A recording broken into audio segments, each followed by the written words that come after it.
Hi friends मु झरणा आपण मानक स्वागत करूची आमा चैनल आज अपलोडेड रे। आज के टॉपिक रे मु कहिवा पई जाउछ कि पीरियड समय रे जदी शारीरिक संबंध रखा जाए कोन गर्भधारण करिबार बा प्रेग्नेंट हबार चांसेस थाए कि बहुत जनक मन रे एही डाउट टे थाए कि केवल पीरियड समय रे जदी शारीरिक संबंध रखा जाए तो सेही समय रे ही गोटे नारी टे गर्भधारण करिबार चांसेस बढ़ी जायथबे से माने प्रेग्नेंट हेई पारंती। आज मु ए वीडियो रे कहबी कि को नारी माननकु पीरियड समय रे शारीरिक संबंध रखिले गर्भधारण रा चांसेस बढ़ी थाए आ को नारी माननकु पीरियड समय रे बिल्कुल भी रिलेशन रखिबा कथा नुह। तेबे चलंत स्टार्ट करिबा आज रा वीडियोटी। साधारणतः जते बेले गोटे नारी रा मेंस्ट्रुएशन बा पीरियड हेई थाए सेते बेले पीरियड रे सेकंड डे रु गोटे एग टी मेच्योर हवा स्टार्ट हेई थाए आ सेही जो मेच्योर एग बड़ हेई करी ओव्युलेशन समय रे ही रप्चर हेई थाए बा रिलीज हेई थाए जो समय को कुहा जाय थाए ओव्युलेशन समय। सेही समय रे जदी नारी पुरुष संबंध रे आसी थांती तो सेमानकर गर्भधारण रो चांसेस बहुत मात्रा रे बढ़ी जाय थाए। नारी मानकर पीरियड साइकिल लेंथ माने पीरियड हबा ता अलगा अलगा नारी मानकर अलगा अलगा समय रे हेई थाए आ सेमानकर व्यवधान भी अलगा अलगा थाए। को नारी मानकर 28 दिन रे पीरियड साइकिल आसी थाए आ को मानकर 30 दिन 32 दिन एंती सारा गैप रे नारी मानकर पीरियड आसी थाए जोडा कि नॉर्मल बोली धरा जाय थाए। किंतु गोटे गोटे नारी अछंती जो मानकर कि पीरियड साइकिल लेंथ बहुत ही शॉर्ट थाए जेमते कि गोटे गोटे नारींकर 15 दिन रे थरे 20 दिन रे थरे 21 दिन रे थरे पीरियड आसी जाय थाए। तबे सेही महिला मानकर ओव्युलेशन समय टिके जल्दी आसी जाय थाए जहा कि कुहा जाय थाए कि पीरियड समय रे ही थाए काहे कि ना पीरियड समय रे सर्विक्स रो मुह ओपन थाए जदी से समय रे ओव्युलेशन पडुची त आपनकर गर्भधारण रो चांसेस बहुत मात्रा रे बढ़ी जाय थाए। दुईटी समय रे सर्विक्स रो मुह ओपन थाए गोटे होची पीरियड समय रे आ गोटे होची ओव्युलेशन समय रे। जदी गोटे नारी रो पीरियड रो साइकिल लेंथ बहुत ही कम थाए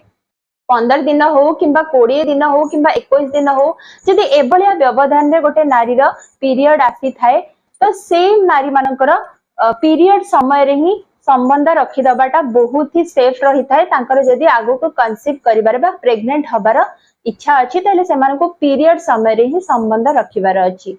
एहा कोन पई एहा एथि पई जते बेले नारी रो ओव्युलेशन आसी थाए माने जते बेले भी आपनकर पीरियड साइकिल थाए पीरियड साइकिल जो ओव्युलेशन आसी थाए ओव्युलेशन नु नै कि जो नेक्स्ट पीरियड टी आसी थाए ता भितरे व्यवधान 14 दिन थाए एटा सब नारी को पई फिक्स थाए। ओव्युलेशन नु नै कि नेक्स्ट पीरियड रो जो आसीबा व्यवधान टी सेटा 14 दिन समस्तंकर थाए। सेही परे जदी गोटे नारी रो 21 दिन रो साइकिल लेंथ रही तेबे 21 रु 14 माइनस करि देबे आंसर आसीबा 7 डेज रे सेही नारी रो ओव्युलेशन हेई थाए।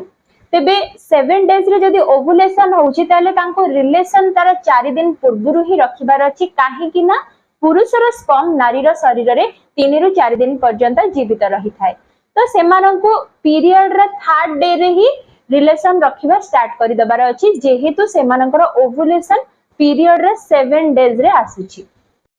तांकर साइकिल लेंथ अधिक अछि तो सेमानको पीरियड रा थर्ड डे रे जदी सेमानकर पीरियड चालू भी अछि तो सेमानको से समय रे ही रिलेशन रखिबार अछि जेहेतु सेमानको आगु को जाय कंसीव करिबार अछि। सेही परि गोटे नारी रो जदी पीरियड रे साइकिल लेंथ 28 दिन रहिला तेबे 28 दिन रु 14 माइनस करले आसी जाउची 14 रहिले तो 14 रो 4 दिन पूर्वरु केते 10 माने पीरियड रे 10 दिन रु ही से नारी को रिलेशन रखिबार अछि। पीरियड तो साधारणतः 4 to 5 डेज ब्लीडिंग हेई थाए तापरे बंद हेई जाय थाए तो पीरियड समय रे सेही नारी मानन को बिल्कुल भी रिलेशन रखिबार नाही। जो नारी मानकर पीरियड रे साइकिल लेंथ बहुत ही कम अछि जदी सेही नारी माने पीरियड समय रे रिलेशन रखिबे ताले सेमानकर गर्भधारण करिबार चांसेस बढ़ी जाय थाए। किंतु जो नारी मानकर पीरियड रे साइकिल लेंथ अधिक अछि 28 दिन अछि 30 दिन अछि 32 दिन अछि ताठो अधिक अछि तो सेही नारी माने बिल्कुल भी पीरियड समय रे शारीरिक संबंध रखिबे नाही कोनोसी भी लाभ मिलिबो नाही काहे कि ना से समय रे ओव्युलेशन हबार चांसेस सेमानकर न थाए। बहुत सारा नारी मानकर मन रे एही डाउट टी आसुथबो कि पीरियड समय रे संबंध रखिबा एते हाइजीनिक न थाए एते सेफ न थाए सेमानको असना लागि थाए बा किछि गोटे अनहेल्दी से मानकु फील होता है किंतु एथिरे किछि भी ये नहीं आपण चाहिए संबंध रखी सारला परे सेफ्टी पाई आपणकर वेजाइना को क्लीन करि परिबे आपण सफा सुतरा मेंटेन करि परिबे किंतु जेहेतु आपणकर पीरियड रे साइकिल लेंथ शॉर्ट रहउची तो आपणकर सेही पीरियड समय रे ही शारीरिक संबंध स्टार्ट करि दबा आपणक पई सेफ रहइबो ता द्वारा आपण जल्दी कंसीव मध्य करि परिबे। यह थिला आजिर वीडियो कि पीरियड समय रे शारीरिक संबंध रखिबा सेफ कि नाही आ को नारी माने शारीरिक संबंध रखि परिबे को नारी माने पीरियड समय रे शारीरिक संबंध को अवॉइड करिबा दरकार। तेबे आजिर वीडियो रे एतिकी पुणी देखाबो आउ एक नया इन्फॉर्मेटिव वीडियो सहित से पर्यंत विदाय दियंतु। राहिली नमस्कार।